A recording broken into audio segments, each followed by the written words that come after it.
राज्यांच्या अंगणवाड्यांमध्ये कोट्यावधी उपक्रम, अंगणवाडी कर्मचाऱ्यांचा सकारात्मक प्रतिसाद, बालकांच्या आहाराबाबत मातांमध्ये जागृती।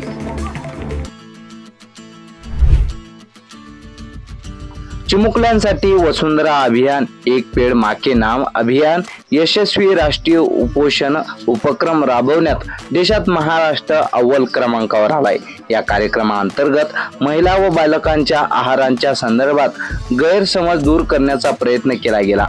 विशेष करून ॲनोमिया आजाराच्या संदर्भात अंगणवाड्यांच्या माध्यमातून महिलांमध्ये जागृती करण्यात येत आहे।